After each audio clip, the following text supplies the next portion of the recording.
Alright, welcome back to the channel. I'm going to show you some more things here to kind of help you out. So I've mixed my 2 parts resin and I've got it poured in this here cup, and you can see where the 2 parts kind of come together. So what you want to do with this is you want to really get this mixed good, but you want to do it with the least amount of bubbles necessary. So what we're going to do is we're going to stick this thing down in here and we're going to turn it on. Now we're just going to let this mix, and what I do with this is this will go 2 different directions. It goes this direction, then I'm going to turn it to go a different direction. But if you can see me moving this kind of in a circle motion down there, I'm using that to kind of scrape the sides. You don't want to pull this out of the resin, because if you pull this out of the resin, it's going to create more bubbles. So you never want to pull that thing completely out and make more bubbles for yourself, because the more bubbles you have, the more trouble you have. That's all there is to it.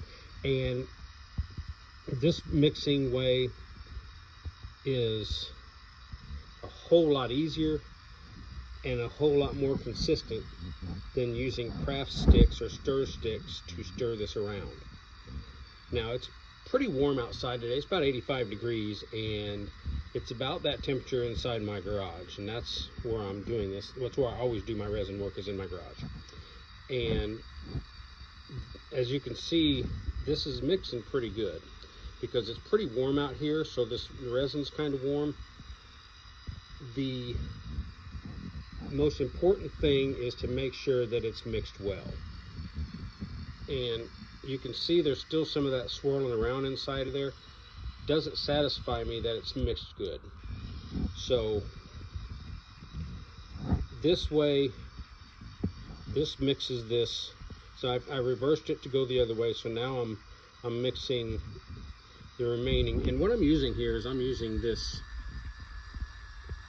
B-Git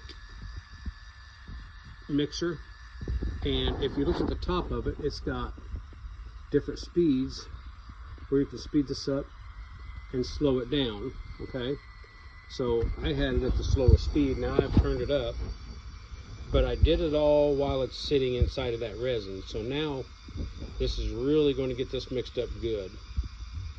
So, and once I get done, I'm not going to turn it off. What I do is I pull it up and I just hold it right over the edge and the rim of the cup, because what I'm doing is I'm taking that excess resin that's on there, so I'm not wasting it, and I'm kind of slinging it around on the edge of the cup because that's going to fall back down into the cup. So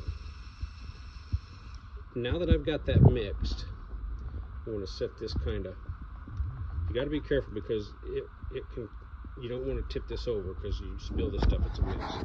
So if you look in mixing this like this, I have virtually no bubbles in there to speak of.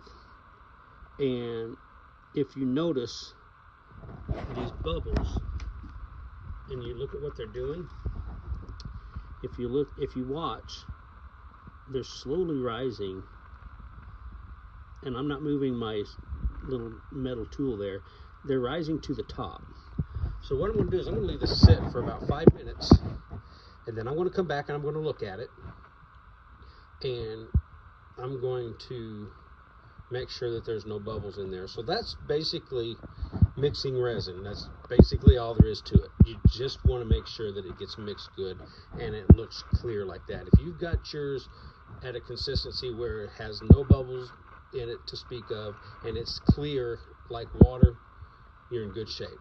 So you're good to go with this. So I'm going to let this sit while I get ready to pour this into my project.